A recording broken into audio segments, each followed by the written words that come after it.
जाएंगे। हिंदी के 20 प्रश्न है, अंग्रेजी के 15 प्रश्न, जीके के 70 प्रश्न है। 70 में से 50 प्रश्न राजस्थान जीके के होंगे। राजस्थान भूगोल के 20 प्रश्न है, राजस्थान इतिहास के और कला संस्कृति के 20 प्रश्न है। कितने? 40 है। 5 प्रश्न राजस्थान करंट अफेयर के 45 और 5 प्रश्न राजस्थान पॉलिटी के। टोटल 50 प्रश्न पूछे जाएंगे राजस्थान जीके के। ठीक है, और यही पैटर्न है वो अपना इस पेपर के अंदर भी रहने वाला है। अगर आपने पिछले नहीं देखे हैं मॉडल पेपर तो वो भी जरूर देखें। रोजाना आपको एक मॉडल पेपर का टेस्ट है वो अवश्य देना है, और साथ ही ऑब्जेक्टिव क्लासें भी है वो शुरू कर दी गई है, तो उनको भी जरूर देखें सिलेबस के अकॉर्डिंग। देखिए यहाँ पे पहला प्रश्न है, देखिए राजस्थान भूगोल के 20 प्रश्न। सबसे पहला भाग आता है अपना राजस्थान भूगोल के 20 प्रश्न। इसके अंदर देखिए दोस्तों, सबसे पहला प्रश्न है, राजस्थान में कर्क रेखा की कुल लंबाई कितनी है और यह किन किन जिलों से होकर गुजरती है? राजस्थान में कर्क रेखा की जो लंबाई है वो दोस्तों कितनी है? तो दोस्तों लंबाई है 26 किलोमीटर। कितनी है? 26 किलोमीटर, और ये डूंगरपुर और बांसवाड़ा से होकर गुजरती है। यहाँ पर बी नंबर का ऑप्शन बिल्कुल सही उत्तर हो जाएगा, याद रखना। ठीक है, और दोस्तों 2 जिले में, एक डूंगरपुर एक बांसवाड़ा, तो डूंगरपुर जिले के चीकली गांव को छूते हुए बांसवाड़ा के मध्य से गुजरती है दोस्तों ये। ठीक है, तो यहाँ पर इसका right answer B number option. Next second number का प्रश्न है, इसमें देखिए, निम्नलिखित में से कौन सा बालू का स्तूप सर्वाधिक मरुस्थलीकरण के लिए उत्तरदायी माना जाता है? निम्नलिखित में से कौन सा बालू का स्तूप सर्वाधिक मरुस्थलीकरण के लिए उत्तरदायी माना जाता है? तो दोस्तों इसका राइट आंसर हो जाएगा वो है बरखान बालू का स्तूप। बरखान बालू का स्तूप, यहाँ पर बी नंबर का जो ऑप्शन है वो इसका बिल्कुल सही उत्तर हो जाएगा। 3 नंबर का प्रश्न इसमें देखिए, राजस्थान की निम्नलिखित में से किस झील में जयसिंह द्वितीय द्वारा निर्मित जल महल स्थित है? निम्नलिखित में राजस्थान की निम्नलिखित में से किस झील में जयसिंह द्वितीय द्वारा निर्मित जल महल स्थित है? तो यहाँ पर इसका राइट आंसर हो जाएगा वो है दोस्तों मानसागर झील। मानसागर में है दोस्तों ये जयसिंह द्वितीय द्वारा निर्मित जल महल। तो यहाँ पर अपना इसमें राइट आंसर हो जाएगा बी नंबर का ऑप्शन बिल्कुल सही, मानसागर झील। 4 नंबर का प्रश्न है, इसमें देखिए, राजस्थान के अपवाह तंत्र के अंतर्गत आंतरिक प्रवाह तंत्र की सबसे छोटी नदी कौन सी है? राजस्थान के अपवाह तंत्र के अंतर्गत आंतरिक प्रवाह तंत्र की सबसे छोटी नदी है तो वो कौन सी है? तो इसका राइट आंसर हो जाएगा, सबसे छोटी नदी हो जाएगी काकने। यहाँ पर इसमें बी नंबर का जो ऑप्शन है वो इसका बिल्कुल सही उत्तर हो जाएगा, काकने। 5 नंबर का प्रश्न है, इसमें देखिए, राजस्थान में कुल वार्षिक वर्षा का औसत कितना है? बताइए, राजस्थान में कुल वार्षिक वर्षा का औसत है वो कितना है? तो औसत है 57.51 है, 57.51 है सेंटीमीटर। तो यहाँ पर दोस्तों देखिए 57 से 58 में दे रखा है, ये अपना इसमें सही उत्तर हो जाएगा। सी नंबर का जो ऑप्शन है वो इसका बिल्कुल सही। नेक्स्ट आगे देखिए, 6 नंबर का प्रश्न है, सुमेलित करना है। ठीक है, एक तरफ परियोजना है, दूसरी तरफ जिला है। देखिए, अंधेरी परियोजना है, ये कौन से जिले में है? तो दोस्तों अंधेरी परियोजना ये अंधेरी नदी पर है और ये बारां में है। कहां पर है? बारां में। तकली जो सिंचाई परियोजना है ये दोस्तों कहां पर है? तो दोस्तों ये कोटा में है और ये तकली नदी पर है। सुकली जो परियोजना है ये दोस्तों सिरोही में है और ये सुकली नदी पर है। सरदार समंद है दोस्तों, सरदार समंद बांध है, ये कहां पर है? तो दोस्तों ये पाली में है। तो यहाँ पर इस प्रश्न का राइट आंसर क्या हो जाएगा? 4 3 2 1। क्या हो जाएगा? 4 3 2 1, इसका बिल्कुल सही, यानी कि ए नंबर का ऑप्शन बिल्कुल सही। 7 नंबर का प्रश्न इसमें देखिए, निम्नलिखित में से किस जिला युग्म में सालर के वनों का विस्तार है? बताइए, निम्नलिखित में से किस जिला युग्म में सालर के वनों का विस्तार है? तो इसका राइट आंसर क्या हो जाएगा? सालर के वनों का विस्तार है। तो इसका सही उत्तर हो जाएगा दोस्तों, सालर के वनों का जो विस्तार है वो उदयपुर, सिरोही, चित्तौड़गढ़, अजमेर है। उदयपुर, सिरोही, चित्तौड़गढ़, अजमेर। यहाँ पर डी नंबर का जो ऑप्शन है वो इसका बिल्कुल सही उत्तर इसमें हो जाएगा, याद रखना है। आगे देखिए, 8 नंबर का प्रश्न है, निम्नलिखित में से किस जिले में केसरबाग अभ्यारण्य व रामसागर अभ्यारण्य स्थित है? बताइए, कौन से जिले में केसरबाग और रामसागर अभ्यारण्य स्थित है? तो इसका राइट आंसर हो जाएगा वो है दोस्तों धौलपुर में। यहाँ पर सी नंबर का ऑप्शन बिल्कुल सही उत्तर हो जाएगा, धौलपुर में है। नेक्स्ट आगे देखिए, यहाँ पे 9 नंबर का प्रश्न है, राजस्थान में ग्रामीण गौरव पथ योजना का शुभारंभ किस वर्ष में किया गया था? राजस्थान में ग्रामीण गौरव पथ योजना का शुभारंभ किस वर्ष में किया गया था? तो यहाँ पर इसका राइट आंसर हो जाएगा वो है दोस्तों 2014-15 में किया गया था। यहाँ पर ए नंबर का ऑप्शन बिल्कुल सही उत्तर हो जाएगा, 2014-15 में। 10 नंबर का प्रश्न है, राज्य आपदा मोचन निधि के अंतर्गत केंद्र और राज्य सरकार का योगदान किस अनुपात में होता है? राज्य आपदा मोचन निधि के अंतर्गत केंद्र और राज्य सरकार का योगदान किस अनुपात में होता है? तो यहाँ पर इसका राइट आंसर हो जाएगा वो है 75:25 में। 75:25 में होता है। यहाँ पर बी नंबर का जो ऑप्शन है वो इसका बिल्कुल सही। नेक्स्ट आगे देखिए 11 नंबर का प्रश्न है, राजस्थान में कितने जिले ऐसे हैं जो अंतर्राष्ट्रीय व अंतर्राज्यीय दोनों सीमा बनाते हैं? तो दोस्तों इसका राइट आंसर हो जाएगा वो है इसमें देखिए दो ऐसे जिले हैं जो अंतर्राष्ट्रीय और अंतर्राज्यीय दोनों सीमा बनाते हैं दोस्तों। एक तो है श्री गंगानगर और एक है बाड़मेर। ठीक है, इन दोनों की सीमाएं दोस्तों, बाड़मेर की सीमा पाकिस्तान से लगती है और गुजरात के साथ में भी सीमा लगती है, और गंगानगर की सीमा है वो पंजाब से लगती है और पाकिस्तान से भी लगती है। तो यहाँ पर इसमें डी नंबर ऑप्शन बिल्कुल सही। 12 नंबर का प्रश्न इसमें देखिए, निम्नलिखित में से कौन सा बालू का स्तूप बहुदिशात्मक पवनों के प्रभाव से निर्मित होता है? निम्नलिखित में से कौन सा बालू का स्तूप बहुदिशात्मक पवनों के प्रभाव से निर्मित होता है? तो यहाँ पर इसका राइट आंसर हो जाएगा वो है तारा बालू का स्तूप। तारा बालू का स्तूप, यहाँ पर ए नंबर का जो ऑप्शन है वो इसका बिल्कुल सही उत्तर हो जाएगा। आगे देखिए यहाँ पे 13 नंबर का प्रश्न है, निम्नलिखित झीलों को कूट का प्रयोग करते हुए उनके सही स्थान से सुमेलित कीजिए। निम्नलिखित झीलों को कूट का प्रयोग करते हुए उनके सही स्थान से सुमेलित कीजिए। यहाँ पर देखिए दोस्तों, एक तरफ झील का नाम है, दूसरी तरफ स्थान है। एक तरफ झील का नाम है, दूसरी तरफ स्थान है। बताइए कावोद झील कहाँ पर है? दोस्तों कावोद झील है ये जैसलमेर में है।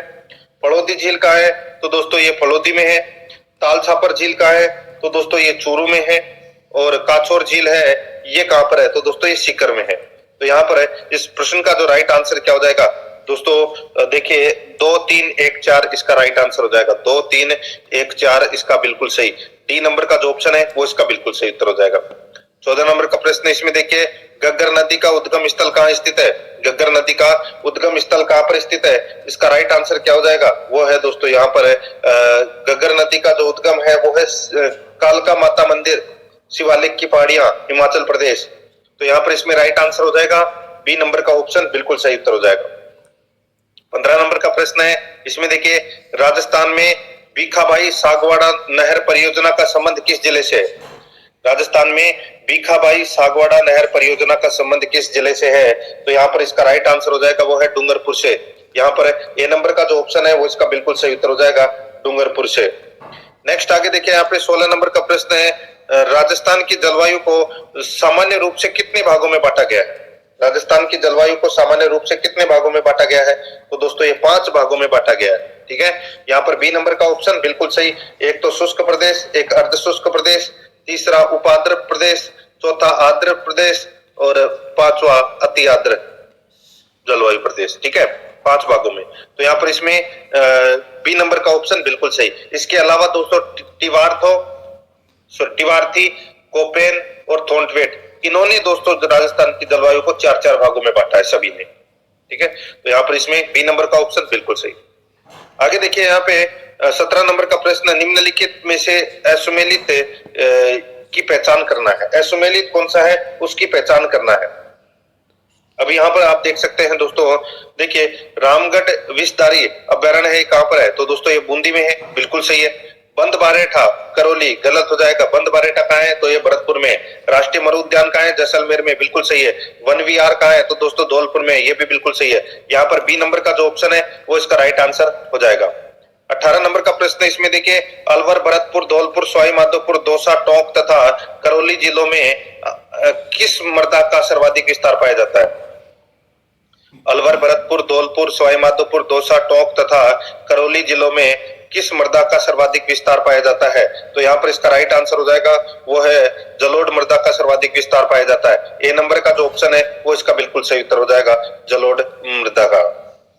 नेक्स्ट आगे देखिए यहाँ पे 19 नंबर का प्रश्न है, राजस्थान में सर्वप्रथम रेल सेवा का प्रारंभ कहां से कहां तक हुआ? राजस्थान में रेल सेवा का प्रारंभ कहां से कहां तक हुआ? तो दोस्तों इसका राइट आंसर हो जाएगा वो है इसमें ये हुआ था दोस्तों आगरा फोर्ट से बांदीकुई। आगरा फोर्ट से बांदीकुई, यहाँ पर ए नंबर का जो ऑप्शन है वो इसका बिल्कुल सही उत्तर हो जाएगा। 20 नंबर का प्रश्न इसमें देखिए, निम्नलिखित में से राजस्थान राहत कोष का गठन किस वर्ष किया गया था? राजस्थान राहत कोष का गठन है वो कब किया गया था? तो ये 2005-6 में किया गया था दोस्तों, राजस्थान कोष का गठन। यहाँ पर बी नंबर ऑप्शन बिल्कुल सही। अब दोस्तों अपन भाग सेकंड के अंदर राजस्थान इतिहास एवं कला संस्कृति के 20 प्रश्न पढ़ेंगे सिलेबस के अकॉर्डिंग। देखिए 21 नंबर का प्रश्न है, निम्नलिखित में से किस सभ्यता स्थल को पुरातत्व का पुष्कर कहा जाता है? पुरातत्व का पुष्कर है वो किसको कहा जाता है? तो दोस्तों ये गणेश्वर सभ्यता को कहा जाता है पुरातत्व का पुष्कर। यहाँ पर सी नंबर का जो ऑप्शन है वो इसका बिल्कुल सही उत्तर हो जाएगा। और इसको और क्या कहते हैं? ताम्रयुगीन सभ्यताओं की जननी भी कहते हैं। ठीक है, तो यहाँ पर इसमें सी नंबर ऑप्शन बिल्कुल सही। किसको? गणेश्वर को। 22 नंबर का प्रश्न है वर्ष तक। ठीक है, ये आपको इसमें याद रखना है, 26 वर्ष तक। ठीक है, आगे देखिए दोस्तों, यहाँ पे आगे देखिए 23 नंबर का प्रश्न है, 1857 की क्रांति असफल होने का मुख्य कारण नहीं था। बताइए असफल होने का मुख्य कारण कौन सा नहीं था, ये पूछा है। देखिए यहाँ पे क्रांति समय से पूर्व प्रारंभ हो गई, ये भी बिल्कुल सही है। क्रांति की जो शुरुआत कुछ सीमित स्थानों पर हुई, तो दोस्तों ये भी बिल्कुल सही है। ठीक है, ये कारण है। कुशल व संगठित नेतृत्व का अभाव था, तो दोस्तों ये भी बिल्कुल सही है। ये असफल होने के तीनों कारण है। अधिकांश राजा महाराजाओं द्वारा अंग्रेजों का सहयोग नहीं किया गया, तो दोस्तों ये गलत हो जाएगा।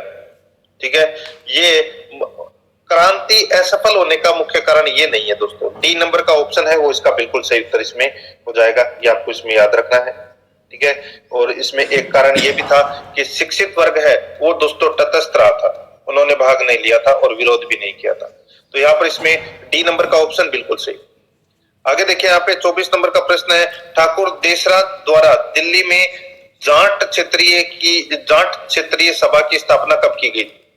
ठाकुर देशराज द्वारा दिल्ली में जाट क्षेत्रीय सभा की स्थापना कब की गई? तो दोस्तों ये की गई थी कब? तो ये वर्ष 1931 में की गई थी दोस्तों। तो यहाँ पर इसका राइट आंसर हो जाएगा बी नंबर ऑप्शन बिल्कुल सही। आगे देखिए, निम्नलिखित में से कौन सा दुर्ग विशाल पानी के टांकों तथा रहस्यमयी सुरंग के लिए प्रसिद्ध है? बताइए कौन सा दुर्ग विशाल पानी के टांकों तथा रहस्यमयी सुरंगों के लिए प्रसिद्ध है? तो इसका राइट आंसर हो जाएगा वो है दोस्तों इसमें कौन सा? तो वो है दोस्तों जयगढ़ दुर्ग। यहाँ पर सी नंबर का जो ऑप्शन है वो इसका बिल्कुल सही उत्तर इसमें हो जाएगा जयगढ़ दुर्ग। ठीक है, नेक्स्ट आगे देखिए यहाँ पे 26 नंबर का प्रश्न है, संत चरणदास जी तथा उनके शिष्यों द्वारा रचित रचनाओं की भाषा है। संत चरणदास जी तथा उनके शिष्यों द्वारा रचित रचनाओं की भाषा है, तो वो है दोस्तों इसमें कौन सी? तो वो है मेवाती। यहाँ पर ए नंबर का ऑप्शन बिल्कुल सही उत्तर हो जाएगा मेवाती। 27 नंबर का प्रश्न, निम्नलिखित में से असुमेलित विकल्प का चयन कीजिए। असुमेलित विकल्प का अपने को यहाँ पर क्या करना है? चयन करना है। दोस्तों यहाँ पर देखिए असुमेलित बताना है। देखिए अच्छा प्रश्न है ये भी।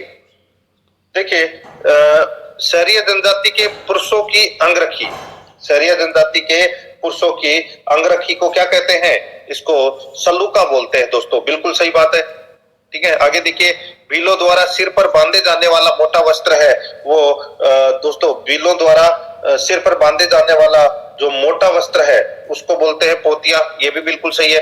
बीलों की तंग धोती उसको देपाड़ा कहते हैं, बिल्कुल सही है। शहरिया जनजाति के पुरुषों का जो साफा है वो खोयत, ये गलत हो जाएगा दोस्तों। शहरिया जनजाति के पुरुषों का जो साफा है वो खपटा होता है। क्या होता है? खपटा बोलते हैं उसे। तो यहाँ पर इसमें डी नंबर का ऑप्शन बिल्कुल सही उत्तर हो जाएगा। 28 नंबर का प्रश्न है, निम्नलिखित में से कौन सा वाद्य यंत्र अलगोजा, बांसुरी तथा शहनाई का मिश्रित रूप है?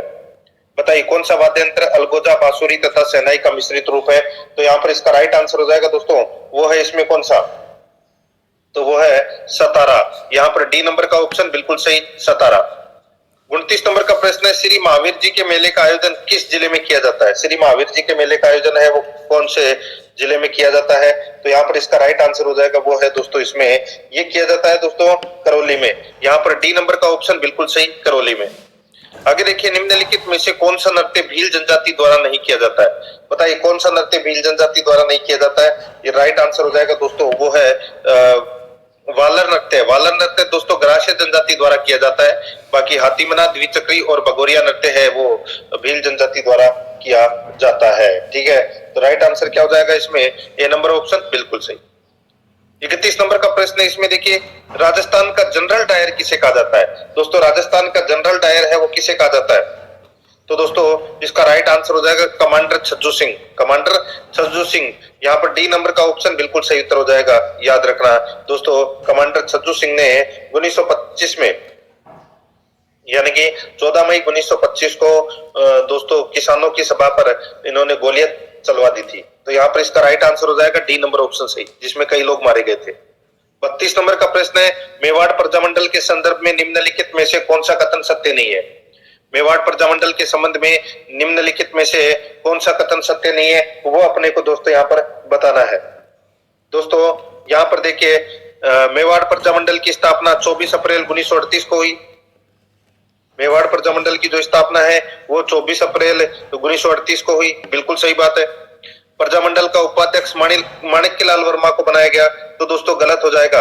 ये जो माणिक्यलाल वर्मा है, ठीक है, इनको महामंत्री बनाया गया था और इसके अध्यक्ष थे यानी कि मेवाड़ प्रजामंडल के अध्यक्ष थे बलवंत सिंह मेहता और उपाध्यक्ष थे भूरेलाल भैया, ठीक है, और महामंत्री बनाया गया था माणिक्यलाल वर्मा को। तो ये अपना बी नंबर का कथन है वो गलत हो जाएगा।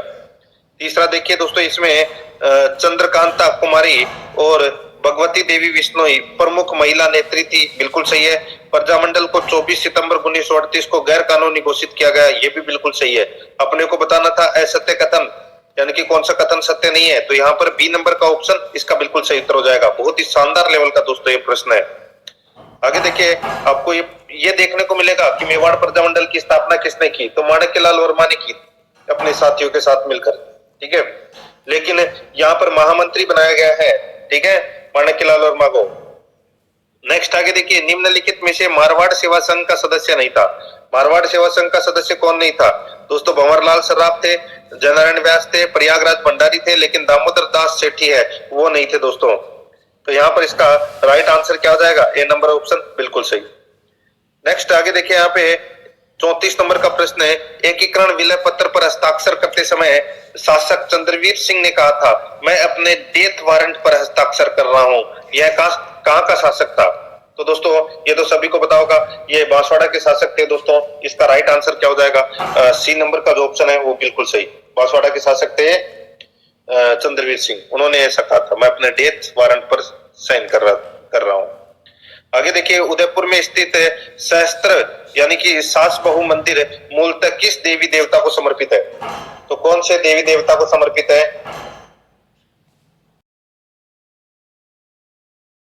मंदिर, तो यहाँ पर इसका राइट आंसर हो जाएगा वो है ये दोस्तों, ये जो मंदिर है ये विष्णु को समर्पित है दोस्तों। तो यहाँ पर इसमें बी नंबर का ऑप्शन बिल्कुल सही, विष्णु को समर्पित है, भगवान विष्णु को। नेक्स्ट आगे देखिए, यहाँ पे 36 नंबर का प्रश्न है, तोरावाटी, चौरासी, नागरचौल तथा राजावाटी आदि किस बोली की उपबोलियां है। तोरावाटी, चौरासी, नागरचौल तथा राजावाटी आदि किस बोली की उपबोलियां हैं, तो दोस्तों इसका राइट आंसर हो जाएगा वो है ये किस बोली की उपबोलियां है, तो इसका राइट आंसर हो जाएगा वो है दोस्तों इसमें ढूंढानी की। यहाँ पर बी नंबर का जो ऑप्शन है वो इसका बिल्कुल सही उत्तर हो जाएगा, ढूंढानी की। 37 नंबर का प्रश्न, इसमें देखिए दुकुल, चीर पटोरी, चोरसो तथा निचोल आदि प्रकार हैं। दुकुल, चीर पटोरी, चोरसो तथा निचोल आदि प्रकार हैं, तो दोस्तों ये किसके प्रकार हैं, तो यहाँ पर है इसका जो राइट आंसर हो जाएगा, ये प्रकार हैं दोस्तों किसके, तो ये ओढ़नी के प्रकार है, किसके, ओढ़नी के प्रकार है दोस्तों। राइट आंसर हो जाएगा यहाँ पे, सॉरी ओढ़नी के नहीं, दुकुल, चीर पटोरी, चोरसो तथा निचोल, ये दोस्तों क्या है, तो ये स्त्रियों के परिधान में है, लेकिन यहाँ पर ये जो साड़ी है, ठीक है, उनके नाम है दोस्तों ये। तो यहाँ पर इसमें ए नंबर का ऑप्शन बिल्कुल सही, ओढ़नी नहीं होगा दोस्तों, साड़ी होगा, ठीक है, साड़ी के प्रकार है। तो यहाँ पर इसका राइट आंसर क्या हो जाएगा, साड़ी के प्रकार है दुकुल, चीर पटोरी, चोरसो तथा निचोल, तो यहाँ पर ए नंबर ऑप्शन बिल्कुल सही। आगे देखिए, निम्नलिखित में से कौन सा सुशीर वाद्य यंत्र है, सुशीर वाद्य यंत्र कौन सा है बताइए, तो दोस्तों यहाँ पर जो मशक दे रखा है ये सुशीर वाद्य यंत्र है दोस्तों, जो चमड़े की सिलाई करके इसको बनाया जाता है। और दोस्तों एक और से मुंह में हवा भरी जाती है, ठीक है, और इसमें सवर निकलते हैं। तो यहाँ पर इसमें डी नंबर ऑप्शन बिल्कुल सही। 39 नंबर का प्रश्न है, निम्नलिखित में से किस मेले को बैलगाड़ी मेले के नाम से भी जाना जाता है? बताइए किस मेले को बैलगाड़ी मेले के नाम से भी जाना जाता है? तो दोस्तों इसका राइट आंसर हो जाएगा वो है इसमें शीतला माता मेला। शीतला माता मेला को दोस्तों बैलगाड़ी मेले के नाम से भी जाना जाता है। यहाँ पर है सी नंबर ऑप्शन बिल्कुल सही। आगे देखिए, निम्नलिखित में से भरतपुर तथा अलवर क्षेत्र में किया जाने वाला प्रसिद्ध नृत्य है। निम्नलिखित में से भरतपुर तथा अलवर क्षेत्र में किया जाने वाला प्रसिद्ध नृत्य है तो वो कौन सा है? तो वो है दोस्तों बम नृत्य। यहाँ पर इसमें बी नंबर का जो ऑप्शन है वो इसका बिल्कुल सही उत्तर हो जाएगा, बम नृत्य। कहां पर किया जाता है? भरतपुर में। अब दोस्तों यहाँ पर देखिए भाग 3 में भारतीय संविधान के दोस्तों अपन 5 प्रश्न है वो पढ़ेंगे भारतीय संविधान के, ठीक है, 5 प्रश्न है। देखिए यहाँ पे 41 नंबर का प्रश्न है, निम्नलिखित में से कौन से भाग में अनुच्छेद 12 से अनुच्छेद 35 तक का उल्लेख है? दोस्तों अनुच्छेद 12 से अनुच्छेद 35 तक का उल्लेख है वो दोस्तों मौलिक अधिकारों में आपको देखने को मिलेंगे, ठीक है, और ये भाग 3 में है।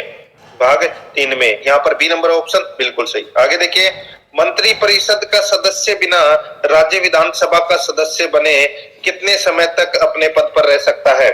दोस्तों ये तो सभी को पता होगा, 6 माह की अवधि तक है दोस्तों वह विधानमंडल का सदस्य रह सकता है, ठीक है, लेकिन 6 महीने के अंदर अंदर दोस्तों उसको विधानमंडल का सदस्य है वो रहना ही होगा, मतलब चुनाव जीतना ही होगा।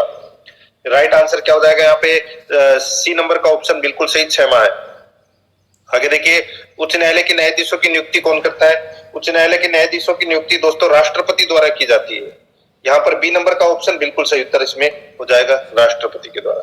आगे देखिए, भारतीय संविधान की प्रस्तावना में किस प्रकार का न्याय वर्णित है? किस प्रकार का न्याय वर्णित है भारतीय संविधान की प्रस्तावना में? दोस्तों 3 प्रकार के न्याय की व्यवस्था की गई है, वो है आर्थिक न्याय, राजनीतिक न्याय और सामाजिक न्याय। तो यहाँ पर इसका राइट आंसर हो जाएगा उपरोक्त सभी। डी नंबर का जो ऑप्शन है वो इसका बिल्कुल सही। 45 नंबर का प्रश्न है, इसमें देखिए भारतीय संविधान के किस अनुच्छेद के अनुसार भारत का राष्ट्रपति मुख्य न्यायाधीश के परामर्श से किसी उच्च न्यायालय के न्यायाधीश को एक न्यायालय से दूसरे न्यायालय में स्थानांतरित करता है? भारतीय संविधान के किस अनुच्छेद के अनुसार भारत का राष्ट्रपति मुख्य न्यायाधीश के परामर्श से किसी उच्च न्यायालय के न्यायाधीश को एक न्यायालय से दूसरे न्यायालय में स्थानांतरित करता है? तो दोस्तों इसका राइट आंसर हो जाएगा कौन से अनुच्छेद के अनुसार? तो दोस्तों वो अनुच्छेद है वो अपने को यहाँ पर बताना है।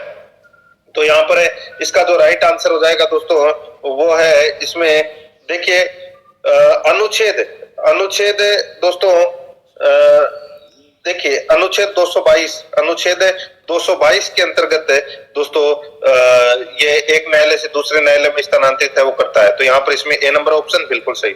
आगे देखिए, अब अपन दोस्तों राजस्थान पॉलिटी के 5 प्रश्न है वो पढ़ेंगे, ठीक है, राजस्थान पॉलिटी के 5 प्रश्न है। इसमें देखिए दोस्तों 46 नंबर का प्रश्न है, राजस्थान के जिला कलेक्टर की मुख्य भूमिका कौन सी होती है? राजस्थान के जिला कलेक्टर की मुख्य भूमिका कौन सी होती है?